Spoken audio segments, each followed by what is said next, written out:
कौसल्या सुप्रजा रामपूर्वा सन्ध्या प्रवर्तते उत्तिष्ठ नरशार्दूल कर्तव्यं दैवमाह्निकम् कौसल्या सुप्रजा रामपूर्वा सन्ध्या प्रवर्तते उत्तिष्ठ नरशार्दूल कर्तव्यं दैवमाह्निकम् उत्तिष्ठोत्तिष्ठ गोविन्द उत्तिष्ठ गरुडध्वज उत्तिष्ठ कमलाकान्ता त्रैलोक्यं मङ्गलं कुरु उत्तिष्ठोत्तिष्ठ गोविन्द उत्तिष्ठ गरुडध्वज उत्तिष्ठ कमलाकान्ता त्रैलोक्यं मङ्गलं कुरु मातः समस्तजगतां मधुकैटभारेः वक्षो विहारिणि मनोहर दिव्यमूर्ते श्रीस्वामिनिःसृत जनप्रियदानशीले श्रीवेङ्कटेश दयिते तव सुप्रभातम् मातः समस्तजगतां मधुकैटभारेः वक्षो विहारिणि मनोहर दिव्यमूर्ते श्रीस्वामिनिःसृत जनप्रियदानशीले श्रीवेङ्कटेश दयिते तव सुप्रभातम् तव सुप्रभातमरविन्दलोचने भवतु प्रसन्नमुखचन्द्रमण्डले विधिशङ्करेन्द्रवनिताभिरर्चिते वृषशैलनाथ दयिते दयानिधे अत्र्यादिसप्तऋषयः समुपास्य सन्ध्याम् आकाशसिन्धुकमलानि मनोहराणि आदाय पादयुगमर्चयितुं प्रपन्नाः शेषाद्रिशेखर विभो तव सुप्रभातम् पञ्चाननाब्ज भव षण्मुखवासवाद्याः त्रैविक्रमादिचरितं विबुधास्तुवन्ति भाषापतिः पठति वासरशुद्धिमारात् शेषाद्रिशेखर विभो तव सुप्रभातम् ईषत्प्रफुल्लसरसीरुह नारिकेलपूगद्रुमादिसु मनोहरपालिकानाम् आवाति मन्दमनिलः सह दिव्यगन्धैः शेषाद्रिशेखर विभो तव सुप्रभातम् उन्मील्य नेत्रयुगमुत्तमपञ्जरस्थाः पात्रावसिष्ठकदलीफलपायसानि भुक्त्वा सलीलमधकेलिशुकाः पठन्ति शेषाद्रिशेखर विभो तव सुप्रभातम् तन्त्री प्रकर्ष मधुरस्वनया विपञ्च्या गायत्यनन्तचरितं तव नारदोऽपि भाषा समग्रमसत्कृत्करचाररम्यं शेषाद्रिशेखर विभो तव सुप्रभातम् भृङ्गावळी च मकरन्दरसानुविद्धशङ्कारगीतनिनदैः सह सेवनाय निर्यात्यपान्तसरसीकमलोदरेभ्यः शेषाद्रिशेखर विभो तव सुप्रभातम् योषागणेन वरदध्निविमध्यमाने घोषालयेषु दधिमन्थनतीव्रघोषाः रोषात् कलिं विदधते ककुभश्च कुम्भाः शेषाद्रिशेखर विभो तव सुप्रभातम् पद्मेश मित्रशतपत्रगतालिवर्गाः हर्तुं श्रियं कुवलयस्य निजाङ्गलक्ष्म्या भेरीनिनादमिव बिभ्रति तीव्रनादम् शेषाद्रिशेखर विभो तव सुप्रभातम् श्रीमन्नभीष्टवरदाखिललोकबन्धो श्री श्रीनिवास जगदेकदयैकसिन्धो श्रीदेवतागृहभुजान्तर दिव्यमूर्ते श्रीवेङ्कटाचलपते तव सुप्रभातम् श्रीमन्नभीष्टवरदाखिललोकबन्धो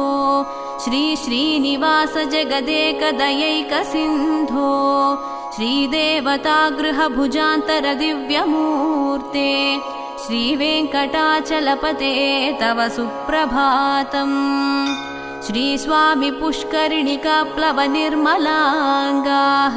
श्रेयोर्धिनो हरविरिञ्च सनन्दनाद्याः द्वारे वसन्ति वरवेत्रहतोत्तमाङ्गाः श्रीवेङ्कटाचलपते तव सुप्रभातम्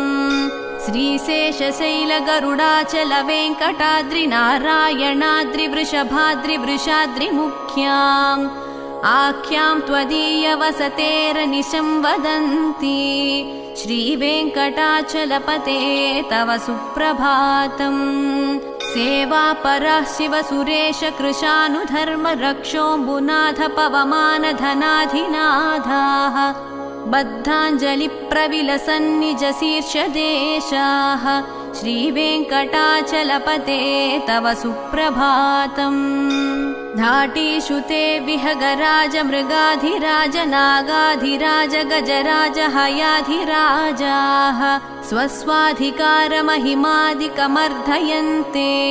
श्रीवेङ्कटाचलपते तव सुप्रभातम्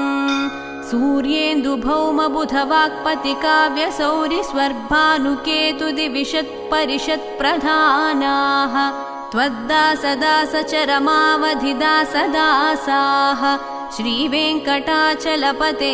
तव सुप्रभातम् त्वत्पादधूलिभरितस्फुरितोत्तमाङ्गाः स्वर्गापवर्गनिरपेक्षनिजान्तरङ्गाः कल्पागमाकलनयाकुलतां लभन्ते श्रीवेङ्कटाचलपते तव सुप्रभातम् त्वद्गोपुराग्रशिखराणि निरीक्षमाणाः स्वर्गापवर्गपदवीं परमां श्रयन्तः मर्त्या मनुष्यभुवने मतिमाश्रयन्ते श्रीवेङ्कटाचलपते तव सुप्रभातम् श्रीभूमिनायक दयादिगुणामृताब्धे देवाधिदेव जगदेक शरण्यमूर्ते श्रीमन्ननन्त गरुडादिभिरर्चिताङ्घ्रे श्रीवेङ्कटाचलपते तव सुप्रभातम् श्रीपद्मनाभ पुरुषोत्तम वासुदेव वैकुण्ठमाधव जनार्दन चक्रपाणे श्रीवत्सचिह्न शरणागत पारिजात श्रीवेङ्कटाचलपते तव सुप्रभातम् कन्दर्पदर्पहर सुन्दर दिव्यमूर्ते कान्ताकुचाम्बुरुह कुड्मललोल दृष्टे कल्याण निर्मल गुणाकर दिव्यकीर्ते श्रीवेङ्कटाचलपते तव सुप्रभातम् मीनाकृते कमठकोल नृसिंहवर्णिं स्वामिन् परश्वध तपोधन रामचन्द्र शेषांश राम यदुनन्दन कल्किरूप श्रीवेङ्कटाचलपते तव सुप्रभातम् एलालवङ्गघनसार सुगन्धतीर्थम् दिव्यं वियत्सरिति हेमघटेषु पूर्णम् धृत्वाद्य वैदिकशिखामणयः प्रहृष्टाः तिष्ठन्ति वेङ्कटपते तव सुप्रभातम् भास्वानुदेति विकचानि सरोरुहाणि सम्पूरयन्ति निनदैः ककुभो विहङ्गाः श्रीवैष्णवाः सततमर्धितमङ्गलास्ते धामाश्रयन्ति तव वेङ्कटसुप्रभातम् ब्रह्मादयः सुरवराः समहर्षयस्ते सन्तः सनन्दनमुखास्त्वधयोगिवर्याः धामान्तिके तव हि मङ्गलवस्तुहस्ताः श्रीवेङ्कटाचलपते तव सुप्रभातम् लक्ष्मीनिवास निरवद्य गुणैकसिन्धो संसारसागरसमुत्तरणैकसेतो वेदान्तवेद्य निज वैभव भक्तभोग्य श्रीवेङ्कटाचलपते तव सुप्रभातम् लक्ष्मीनिवास निरवद्य गुणैकसिन्धो संसारसागरसमुत्तरणैकसेतो वेदान्तवेद्य निज वैभव भक्तभोग्य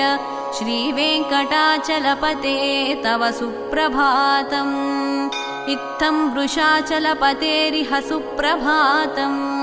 ये मानवाः प्रतिदिनं पठितुं प्रवृत्ताः तेषां प्रभातसमये स्मृतिरङ्गभाजाम् प्रज्ञां परार्थसुलभां परमां प्रसूते इत्थं वृषाचलपतेरिह सुप्रभातं ये मानवाः प्रतिदिनं पठितुं प्रवृत्ताः तेषां प्रभातसमये स्मृतिरङ्गभाजां प्रज्ञां परार्थसुलभां परमां प्रसूते कमलाकुचूचुककुङ्कुमतो नियतारुणितातुलनीलतनो कमलायतलोचनलोकपते विजयी भव वेङ्कटशैलपते कमलाकुचूचुककुङ्कुमतो नियतारुणितातुलनीलतनो कमलायतलोचनलोकपते विजयी भव वेङ्कटशैलपते स चतुर्मुख षण्मुख पञ्चमुख प्रमुखाखिल दैवतमौलिमणे शरणागतवत्सलसारनिधे परिपालय मां वृषशैलपते अतिवेलतया तव दुर्विषहैरनुवेलकृतैरपराधशतैः भरितं त्वरितं वृषशैलपते परया कृपया परिपाहि हरे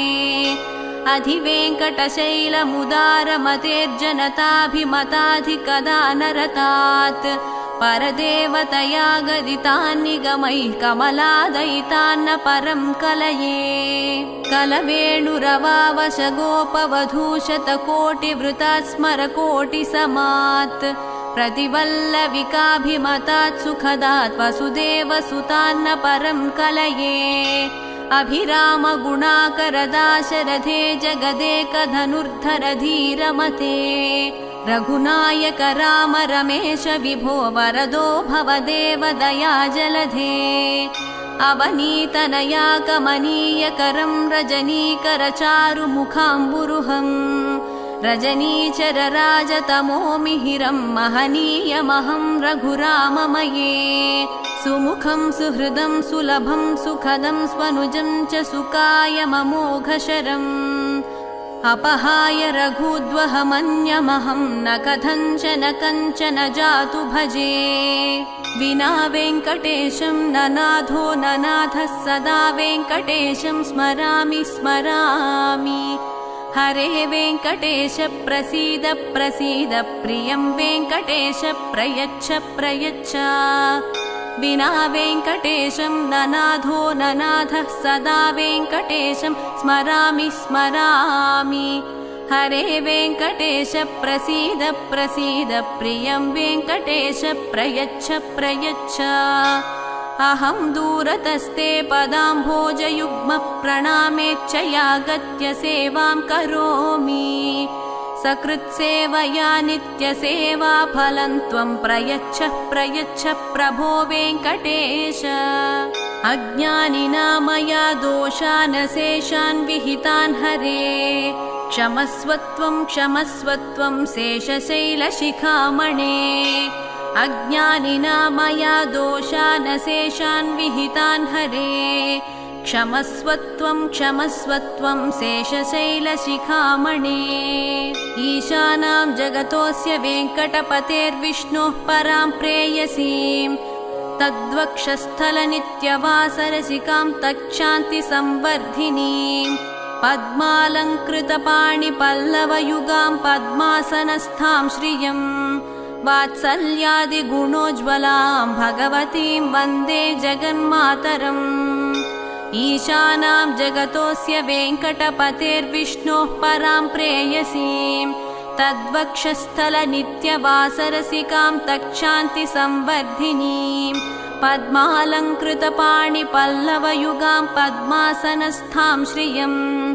वात्सल्यादिगुणोज्ज्वलां भगवतीं वन्दे जगन्मातरम् श्रीमन्कृपाजलनिधे कृत सर्वलोक सर्वज्ञशक्तनतवत्सल सर्वशेषिन् स्वामिन् सुशील सुलभाश्रित पारिजात श्रीवेङ्कटेश चरणौ शरणं प्रपद्ये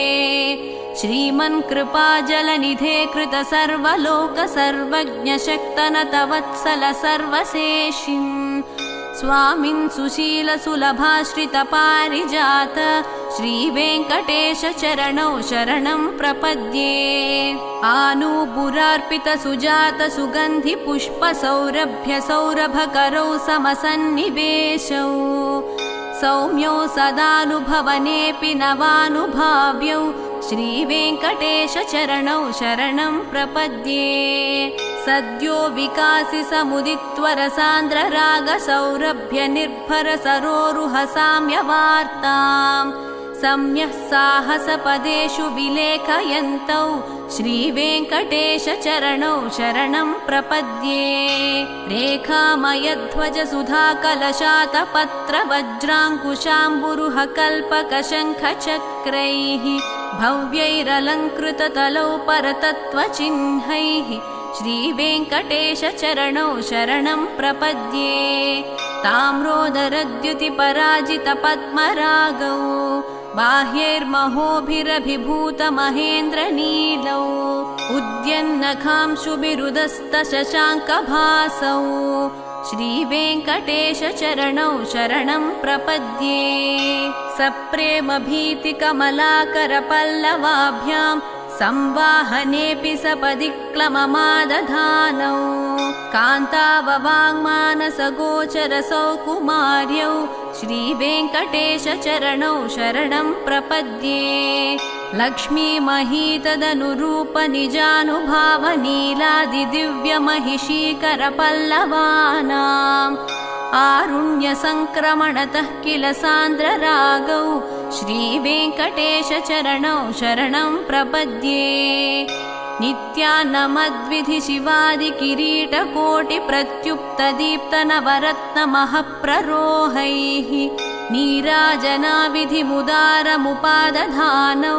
श्रीवेङ्कटेशचरणौ शरणं प्रपद्ये विष्णोः पदे परम इत्युदितप्रशंसौ यौ मध्व उत्स इति भोग्ययताप्युपात्तौ भूयस्तथेति तव पाणितलप्रदिष्टौ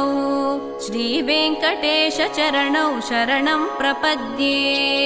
पार्थाय तत्सदृशसारथिना त्वयैव यौ दर्शितौ स्वचरणौ शरणं व्रजेति भूयोऽपि मह्यमिहतौ करदर्शितौ ते श्रीवेङ्कटेशचरणौ शरणं प्रपद्ये मन्मूर्तिकालीयफणे विकटाटवीषु श्रीवेङ्कटाद्रिशिखरे शिरसि श्रुतीनां चित्तेऽप्यनन्यमनसां सममाहितौ ते श्रीवेङ्कटेशचरणौ शरणं प्रपद्ये अम्लानहृष्यदवनीतलकीर्णपुष्पौ श्रीवेङ्कटाद्रिशिखराभरणायमानौ आनन्दिताखिलमनोनयनौ तवैतौ श्रीवेङ्कटेशचरणौ शरणं प्रपद्ये प्रायः प्रपन्नजनता प्रथमावगाह्यौ मातुः स्तनाविव शिशोरमृतायमानौ प्राप्तौ परस्परतुलामतुलान्तरौ ते श्रीवेङ्कटेशचरणौ शरणं प्रपद्ये सत्त्वोत्तरैस्तततसेव्यपदाम्बुजेन संसारतारकदयार्द्रदृगञ्चलेन सौम्योपयन्तृमुनिनाममदर्शितौ ते श्रीवेङ्कटेशचरणौ शरणं प्रपद्ये सत्त्वोत्तरैस्तततसेव्यपदाम्बुजेन संसारतारकदयार्द्रदृगञ्चलेन सौम्योपयन्तृमुनिनाममदर्शितौ ते श्रीवेङ्कटेशचरणौ शरणं प्रपद्ये श्रीशश्रिया घटिकया त्वदुपायभावे प्राप्ये त्वयि स्वयमुपेयतया स्फुरन्त्या नित्याश्रिताय निरवद्यगुणाय तुभ्यं स्यां किङ्करो वृषगिरीश न जातु मह्यम् श्रीशश्रिया घटिकया त्वदुपायभावे प्राप्ये त्वयि स्वयमुपेयतया स्फुरन्त्या नित्याश्रिताय निरवद्यगुणाय तुभ्यं स्यां किङ्करो वृषगिरीश न जातु मह्यम् श्रियः कान्ताय कल्याणनिधये निधयेऽर्धिनां श्रीवेङ्कटनिवासाय श्रीनिवासाय मङ्गलम् श्रियः कान्ताय कल्याणनिधये निधयेद्धिनाम् श्रीवेङ्कटनिवासाय श्रीनिवासाय मङ्गलम् लक्ष्मी सविभ्रमालोकशुभ्रूविभ्रमचक्षुषे चक्षुषे सर्वलोकानां वेङ्कटेशाय मङ्गलम् श्रीवेङ्कटाद्रिशृङ्गाग्रमङ्गलाभरणाङ्घ्रये मङ्गलानां निवासाय वेङ्कटेशाय मङ्गलम् सर्वावयसौन्दर्यसम्पदा सर्वचेतसां सदा सम्मोहनायास्तु वेङ्कटेशाय मङ्गलम् नित्याय निरवध्याय सत्यानन्दचिदात्मने सर्वान्तरात्मने श्रीमद्वेङ्कटेशाय मङ्गलम् स्वतः सर्वविदे सर्वशक्तये सर्वशेषिणे सुलभाय सुशीलाय वेङ्कटेशाय मङ्गलम् परस्मै ब्रह्मणे पूर्णकामाय परमात्मने प्रयुञ्जे परतत्त्वाय वेङ्कटेशाय मङ्गलम् आकालतत्त्वमश्रान्तमात्मनाममनुपश्यताम् अतृप्त्यमृतरूपाय वेङ्कटेशाय मङ्गलम् प्रायस्वचरणौ पुंसां शरण्यत्वेन पाणिना कृपया दिशते श्रीमद्वेङ्कटेशाय मङ्गलम् दयामृततरङ्गिण्यास्तरङ्गैरिव शीतलैः अपाङ्गैः सिञ्चते विश्वं वेङ्कटेशाय मङ्गलम् स्रग्भूषाम्बरहेतीनां सुषमावहमूर्तये सर्वार्तिशमनायास्तु वेङ्कटेशाय मङ्गलम् श्रीवैकुण्ठविरक्ताय स्वामी पुष्करिणीतटे रमया रममाणाय वेङ्कटेशाय मङ्गलम् श्रीवैकुण्ठविरक्ताय स्वामी पुष्करिणीतटे रमया रममाणाय वेङ्कटेशाय मङ्गलम् श्रीमत्सुन्दरजामातृमुनिमानसवासिने सर्वलोकनिवासाय श्रीनिवासाय मङ्गलम् मङ्गलाशासनपरैर्मदाचार्यपुरोगमैः सर्वैश्च पूर्वैराचार्यैः सत्कृतायास्तु मङ्गलम्।